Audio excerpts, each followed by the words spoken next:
나를 단단하게 하는 영적 키워드, 단단 키워드 6번째 시간인데요. 예배의 본질, 예배 본질에 대한 내용입니다. 만약에 여러분이 그 지인을 향해서 요즘 예배 생활이 좀 어떠신가요? 라고 이게 물으신다면 대부분 주일 예배 잘 드리는지, 교회 잘 나가는지의 정도의 질문으로 이해하고, 나 요즘 교회 잘 나가, 아니면 나 몇 번 빠졌어, 뭐 이런 식으로 대화가 오고 갈 것 같으세요. 물론 틀린 말은 아닌데 정확한 답은 아니에요. 그러니까 이렇게 예배를 특정 의식으로만 생각하게 되면은 신앙생활이 종교 생활 정도로, 종교적인 의식 한 날과 특정한 공간 안에서 이루어지는 어떤 그 종교 생활로 국한될 수 있는 거잖아요. 그래서 그 예배 순서에 기도가 있고 하나님을 찬양하고 또 헌금도 드리고 또 설교자를 통해서 하나님 말씀도 듣고 하는 것이 굉장히 중요한, 또 우리 신앙의 토대가 되고 기초가 되는 것은 물론 사실입니다만은, 주일과 예배당이라고 하는 시간과 공간 안에서만 이루어지는 이 예배를 온전한 예배로 이해하게 되면 어떤 문제가 생기는가 하면은 하나님을 이제 공간과 시간 안에 가둬두는 거죠.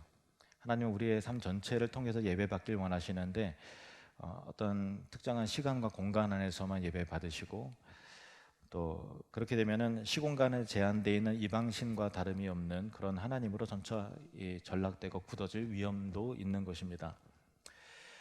오늘 우리가 읽은 본문 로마서 12장 1절을 보시면 우리가 드려야 할 진정한 예배 본질에 대해서 명확하게 진술이 되어 있습니다.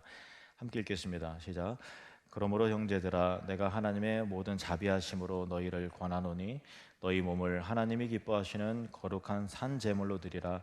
이는 너희가 드릴 영적 예배니라. 하나님이 기뻐하시는 영적 예배는, 하나님께 기뻐하시는 영적 예배는 우리를 거룩한 산 제물로 하나님께 드리는 것, 그것이 우리가 드려야 할 영적 예배다라는 거예요. 사실 구약 시대에서 드리는 제물은요, 산 제물이라는 건 없어요.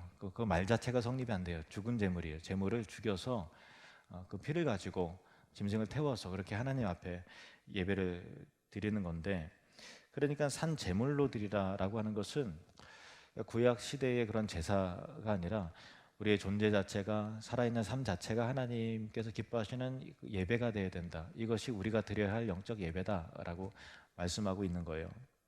그래서 오늘 저와 여러분이 함께 생각해야 될 주제는 예배의 본질, 예배의 본질, 예배의 본질로서의 삶의 예배가 과연 무엇인가라고 하는 내용입니다. 먼저 여러분에게 좀 질문을 드리려고 합니다. 성경에 나온 최초의 예배는 무엇일까요? 성경에 나온 최초의 예배는 무엇입니까? 여러분은 아마도 아담과 하와의 두 아들인 가인과 아벨의 제사를 떠올렸을 가능성이 많이 있습니다. 창세기 4장에 보면은 가인은 농사하는 자였는데 땅의 소산으로 제물을 삼아 하나님께 예배를 드렸고요. 또 동생 아벨은 양치는 자였는데 양의 첫 새끼와 그 기름으로 하나님 앞에 그 예배를 드렸어요. 하나님은 아벨과 그의 제물은 기뻐하심으로 연락하셨는데 가인의 예배는 기뻐하지 않으셨어요. 받지 않으셨어요. 아벨은 예배에 성공했지만 가인은 예배에 실패했던 것입니다. 가인이 예배에 실패한 이유에 대해서 어떤 학자들은 짐승을 잡지 않았기 때문이다라고 보는 것도 있고, 아니다, 그거는 이제 율법 시대 전이었기 때문에 그것과 무관하다라는 이야기도 있어서 분분하지만, 어쨌든 구약 시대에 있어서 하나님께서 명하시는 제사의 거의 대부분, 전부는 아니지만 거의 대부분은 짐승을 잡아 드리는 것이 그 예배의 제사의 기본 원칙임에는 틀림이 없습니다. 그러면 양의 첫 새끼를 잡아 드렸고 또 예배에 성공했던 그 아벨은 그 예배를 스스로 고안하지 않았을 텐데 누구를 통해서 예배를 배웠을까라고 하는 질문을 할 수 있겠죠. 아벨은 스스로 고안하지 않았을 텐데 누굴 통해서 어디로부터 예배를 배웠을까? 당연히 그 부모인 아담과 하와를 통해서 예배를 배웠을 것입니다. 그러면 또 질문합니다. 아담과 하와는 언제부터 하나님을 예배했을까요? 타락 이후부터 예배했을까요? 아니면 타락 이전부터도 하나님을 예배했을까요? 여러분은 어떻게 생각하십니까? 창세기 1장에서 3장에 그 명확하게 예배 또 제사라고 하는 이 단어가 명시되어 있는 것은 아닙니다만은 성경 전체를 볼 때 하나님께서 이 세상을 그리고 사람을 창조하신 목적이 하나님의 기쁨이 되는 것이고, 또 하나님께 그들 통해 영광을 받으시고, 또 그들이 하나님을 예배하고 찬송하기 위해서 하나님께서 만물을 지으셨다라고 성경이 기록되어 있기 때문에 매우 당연하게도 타락 이전부터 피조물은 하나님을 예배했습니다. 이사야 43장 21절 말씀입니다. 시작. 이 백성은 내가 나를 위하여 지었나니 나를 찬송하게 하려 함이니라. 하나님을 위해서 피조되었다는 거예요. 이 백성과 우주 만물이. 그 이유는 나를 찬송하게 하려, 나를 예배하게 하기 위해서 사람들을, 또 피조 세계를 하나님께서 만드셨다라는 거예요. 그러면 타락 이전부터 아담과 하와는 하나님을 예배했는데, 그러면 그들은 어떤 방식으로 하나님을 예배했을까요? 다음 구절을 살펴보기 전에 미리 말씀을 드리는 것은요, 지금은 예배의 형식과 틀에 대한 이야기를 드리는 것이 아니고요, 예배 본질에 대한 부분을 말씀을 드리기 위함입니다. 창세기 1장 27절부터 31절까지 제가 읽겠습니다. 하나님이 자기 형상 곧 하나님의 형상대로 사람을 창조하시되 남자와 여자를 창조하시고 하나님이 그들에게 복을 주시며 하나님이 그들에게 이르시되 생육하고 번성하여 땅에 충만하라. 땅을 정복하라. 바다의 물고기와 하늘의 새와 땅에 움직이는 모든 생물을 다스리라 하시니라. 하나님이 이르시되 내가 온 지면에 씨 맺는 모든 채소와 씨 가진 열매 맺는 모든 나무를 너희에게 주노니 너희의 먹을거리가 되리라. 또 땅의 모든 짐승과 하늘의 모든 새와 생명이 있어 땅에 기는 모든 것에게는 내가 모든 푸른 풀을 먹을 거리로 주노라 하시니 그대로 되니라. 하나님이 지으신 그 모든 것을 보시니 보시기에 심히 좋았더라. 저녁이 되고 아침이 되니 이는 여섯째 날이니라. 아멘. 이 창조 기사는 매우 중요합니다. 타락하기 이전에 죄가 들어오기 이전에였기 때문에 이 구절에는 하나님께서 본래 의도하신 그 이유와 목적, 그 선하신 뜻이 아주 명확하게 진술이 되어 있는 거예요. 여기서 우리는 하나님께서 만물을 만드시고 아주 심히 기뻐하셨다라는 사실을 알게 돼요. 피조세계가 만들어지고 하나님은 매우 기뻐하셨습니다. 그러니까 하나님께서 만물을 창조하신 목적 자체가 하나님을 위한 것이었고 하나님의 기쁨을 위한 것이었다라는 것이죠. 이것이 만물의 존재 목적인 것입니다. 만물의 존재 목적은 하나님을 기쁘시게 하는 거였어요. 그렇다면 피조 세계가 하나님을 기쁘시게 할 수 있었던 핵심 요인은 모든 피조물이 하나님의 말씀하신 대로 그대로 되니라라고 있는 것이요. 그대로 말씀하신 대로 의도하신 대로 그대로 되었다. 그래서 하나님께서 심히 기뻐하셨다라는 것이니까 하나님의 기쁨은 만물이 하나님의 뜻과 말씀 가운데로 그대로 되어지는 일을 통해서 하나님은 영광을 받으시고 기뻐하셨다라는 것이죠.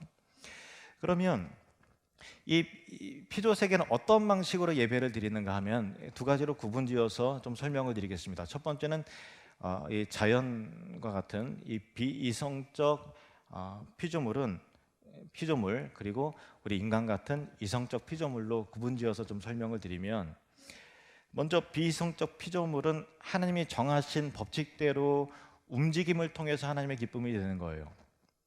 사물들은 자연의 법칙에 따라 움직이고 동물들은 본성에 따라 움직이는 것입니다. 이들은 하나님의 뜻대로 통제되어짐을 통해서 하나님을 예배하고 찬송하며 그것이 하나님의 기쁨이 되는 거예요. 시편 69편 34절 말씀 보시겠습니다.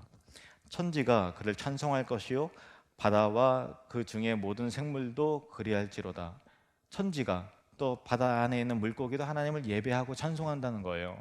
시편 96편 11절 12절 말씀. 하늘은 기뻐하고 땅은 즐거워하며 바다와 거기에 충만한 것이 외치고 밭과 그 가운데 있는 모든 것은 즐거워할지로다. 그때 숲의 모든 나무들이 여호와 앞에서 즐거이 노래하리니. 단순히 수사학적인 표현이 아니고요, 하나님을 온 피조물들이 하나님의 범하신 그 법칙대로 움직이고 또 하면서 하나님을 예배하고 찬송한다라는 것, 이것이 하나님의 큰 기쁨이에요. 하나님의 영광을 그들이 반영하는 것입니다. 하늘의 해와 별들은 그 정해진 법칙대로 움직이고 돌며 하나님을 예배하고, 감나무는 감을 맺어서 사람들과 짐승들에게 먹을거리를 공급함으로 하나님을 찬송하고, 또 들의 푸른 동물들이 먹을 수 있도록 자신을 내어줌으로써 하나님을 예배하는 거예요. 이것이 비이성적 피조물들이 하나님을 예배하는 방식입니다. 29절에서 31절 말씀 다시 보시면 하나님이 이르시되 내가 온 지면에 씨 맺는 모든 채소와 씨 가진 열매 맺는 모든 나무를 너희에게 주노니 너희의 먹을거리가 되리라. 또 땅의 모든 짐승과 하늘의 모든 새와 생명이 있어 땅에 기는 모든 것에게는 내가 모든 푸른 풀을 먹을거리로 주노라 하시니 그대로 되니라.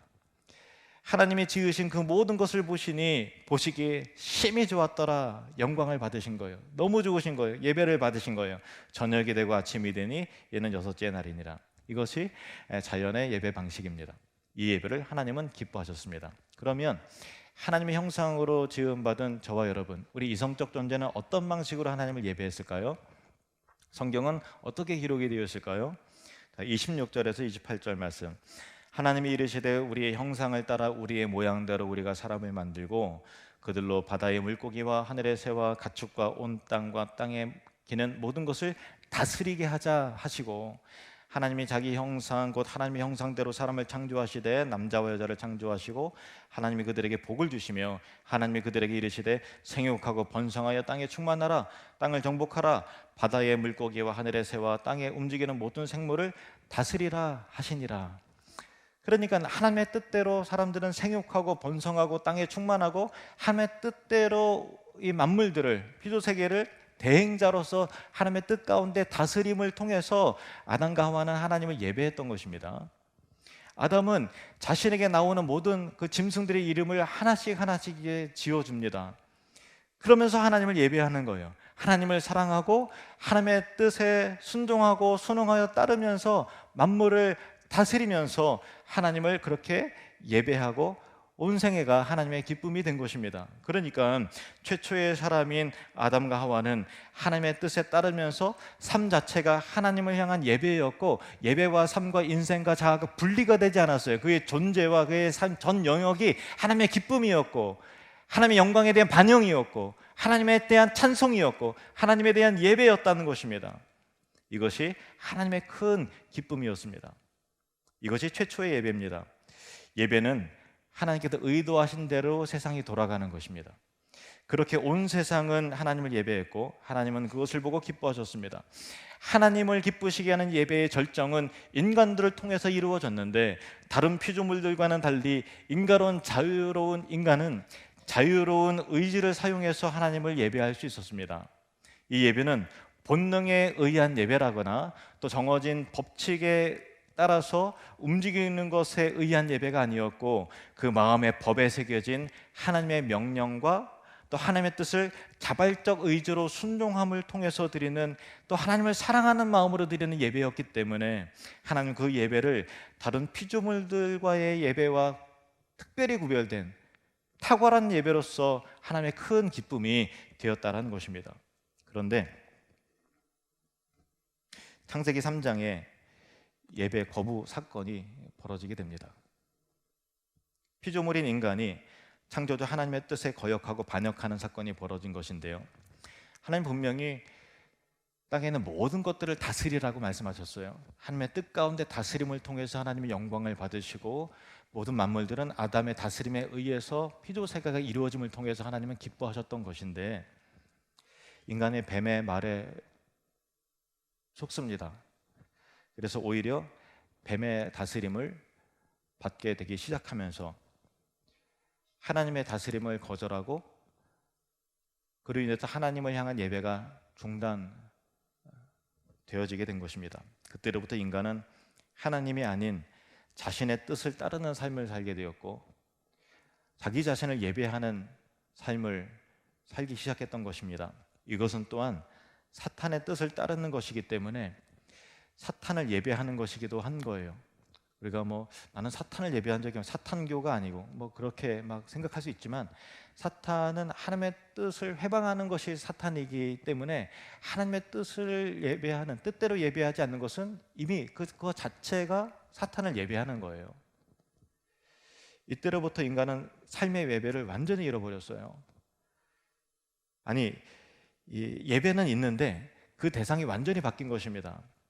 하나님이 아니라 스스로의 욕망을 예배하고, 돈을 예배하고 사탄을 예배하고 물질을 예배하고 돌과 나무를 깎아서 예배하고 또 금속을 부어서 원하는 형상으로 만들어서 그것을 예배하고 또 어떤 특정한 사람을 예배하고 우상을 예배하기 시작한 거예요. 한번 죄를 범한 후에 인간의 무결함은 깨어졌고 이후 인간은 걷잡을 수 없는 죄악의 소용돌이 속에 빠져들어갔습니다. 인간은 점점 더 예배에서 멀어져 갔고 예배에서 멀어지자 점점 더 공허해지고 비참해졌습니다. 하나님을 예배하도록 창조된 인간은 이제 하나님을 모욕하는 존재가 되었고 더 이상 하나님의 기쁨이 아니었습니다. 이제 사람은 하나님을 예배할 마음도 사라졌지만 설령 예배하고 싶다 할지라도 그의 전인격, 지성과 또 어떤 감각과 감정과 의지가 사라졌기 때문에 하나님을 이해하는 지식 자체가 없어져 버렸어요. 그래서 어떻게 하나님이 누군지, 어떻게 하나님을 찾아서 예배해야 되는지에 대한 이해가 없어진 거예요. 그러니까 하나님을 예배할 수 없어요. 그리고 이 감정적인 영역도 예배로서 잃어버린 거예요. 하나님에 대해서 무감각해요. 감정이 없어요. 하나님을 더 이상 사랑하지 않아요. 하나님과 떨어진 자기의 상태가 슬퍼지지 않는 거예요. 비참함을 모르는 거예요. 그리고 하나님을 위해서 무언가 해야 할 의욕도 의지도 완전히 상실이 되었습니다. 순종하지 않아요. 타락한 인간은 하나님을 절대 예배할 수 없는 것입니다. 하나님의 기쁨도 될 수 없게 된 것입니다. 타락한 인간은 안타깝게도 이렇게 비참한 상황에 놓이게 되었는데, 하지만 하나님은 놀랍게도 새로운 예배의 길을 우리에게 제시해 주셨습니다. 창세기 3장 21절 말씀 시작. 여호와 하나님이 아담과 그의 아내를 위하여 가죽옷을 지어 입히시니라. 하나님이 가죽옷을 지어 입히셨어요. 무엇을? 가죽옷을. 이게 왜 하나님이 보여주신 예배의 길인가 하는 그 의문이 들 거예요. 타락한 이후에 사람은 하나님 앞에서 이 수치스러움과 그 부끄러움에 휩싸이게 됐는데, 그래서 하나님 앞에 숨어버렸고 하나님 앞에 떳떳하게 나아갈 수 없기 때문에 하나님을 예배를 못했던 거예요. 그래서 자신의 수치를 가리기 위해서 나뭇잎으로 치마를 해서 수치를 가렸지만은 이 나뭇잎은 수치를 일시적으로만 가릴 뿐 영원히 가릴 수는 없었죠. 그래서 하나님은 친히 가죽으로 짐승을 잡아 가죽으로 옷을 지어 입혀 주셨습니다. 그런데 단지 이것은 아담과 하와를 위한 것이 아니라 위한 것만이 아니라 하나님 스스로를 위한 것이기도 했어요. 왜냐하면 지난주 하박국서를 살펴보면서 잠시 언급된 구절인데, 하나님은 어떤 분이신가 하면은 하박국 1장 13절 주께서는 눈이 정결하심으로 차마 악을 보지 못하시며 패역을 차마 보지 못하시거늘. 하나님은 거룩하신 분이에요. 죄가 없어요. 깨끗하신 분이에요. 그렇기 때문에 패역한 인간을, 죄로 더럽혀진 인간을 참아보지 못하시는 거예요. 참아. 그래서 하나님은 더러운 수치가 가려진 모습으로 인간을 보길 원하셨고, 인간은 가려진 모습, 죄와 더러움과 수치와 허물이 가려진 상태에서 주님을 함께 나아갈 수 있었던 것입니다. 이를 위해서 하나님은 짐승의 죽음으로 얻어진 가죽 옷을 만들어 입히심으로 인간의 수치를 가리셨던 것이에요. 이것은 하나님은 인간을 위해서 짐승을 잡아 찢고 그 가죽을 벗기심으로 제사의 원형, 예배의 원형을 우리에게 보여주신 것이죠. 바로 이것이 인간이 드리는 제사의 모형, 예배의 모형이 된 것입니다. 이것을 따라서 아담과 하와는 예배했고 또 아벨도 그렇게 하나님 예배했던 거예요. 그래서 이제 타락 이전의 예배와는 전혀 새로운 방식의 예배가 드려지게 되었던 것입니다. 타락 이전에는 아담과 하나님 그 사이에 그 누구도 필요하지 않았어요. 어떤 희생도 필요하지 않았습니다. 그저 아담은 자신의 마음 가운데 새겨진 하나님의 법에 따라서 순종하면서 살기만 하면 그거 자체가, 그 존재와 삶의 내용과 인생 자체가 하나님의 기쁨이었고 하나님의 예배였어요. 예배와 아담은 분리되지 않았어요. 그러나 타락 이후에 드리는 예배에는 짐승이 필요했던 것입니다. 그 짐승의 희생이 인간의 수치를 가려주었고, 하나님이 그 제물의 죽음을 통해서 우리를 따뜻한 눈으로 바라보셨습니다. 우리의 부끄러움을 가리는 그 짐승의 죽음을 통해서 인간과 하나님은 서로를 바라보게 되었고 사랑할 수 있게 되었습니다. 그리고 기뻐할 수 있었던 것입니다. 인간과 하나님을 만나게 하는, 인간이 예배를 다시 찾고 회복하면서 하나님과 교제가 가능하도록 하게 했던 그 제물이 된 짐승은 하나님의 아들 예수 그리스도의 모형입니다. 히브리서 9장 13절 14절 말씀.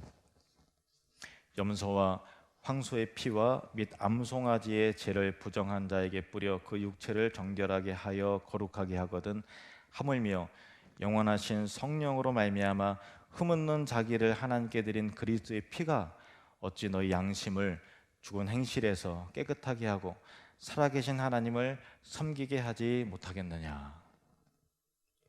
예수 그리스도의 피가 우리를 깨끗하게 하여 살아계신 하나님을 예배할 수 있도록 이끈다라는 거예요. 그리고 하나님의 아들이신 예수 그리스도께서 우리를 위한 완전한 희생 제물로 십자가에서 흘리신 피는 우리를 단 한 번이 아니라 영원히 다 한 번 그 영원한 효력으로 씻으셨기 때문에, 정결하게 하셨기 때문에 예수님이 다시 죽으실 필요가 없고, 예수님 위에 또 다른 제물이, 짐승의 제물이 필요한 것이 아니었습니다. 히브리서 10장 9절 10절, 그 후에 말씀하시기를 보시옵소서 내가 하나님의 뜻을 행하러 왔나이다 하셨으니 그 첫째 것은 폐하심은 둘째 것을 세우려 하심이라. 이 뜻을 따라 예수 그리스도의 몸을 단번에 들이심으로 말미암아 우리가 거룩함을 얻었노라. 할렐루야.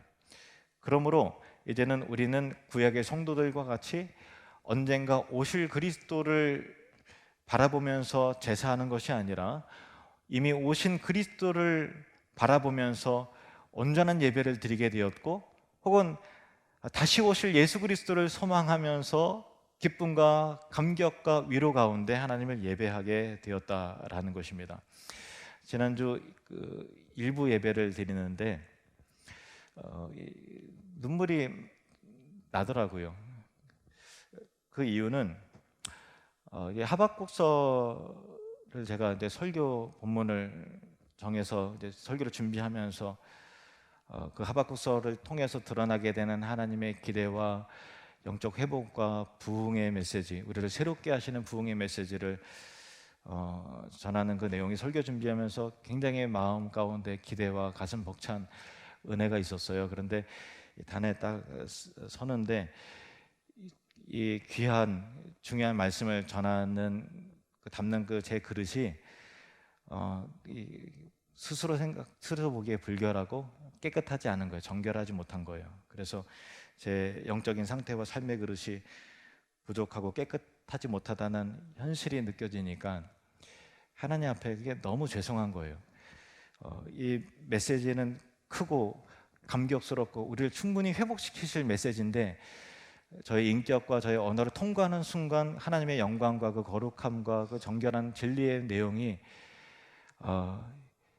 담겨지지 못한다라고 하는 것을 생각을 하니까 너무 통탄스럽고 죄스럽고 죄송한 마음이 들어서 눈물이 나더라고요. 근데 그 슬픔으로만 그친 예배는 아니었어요.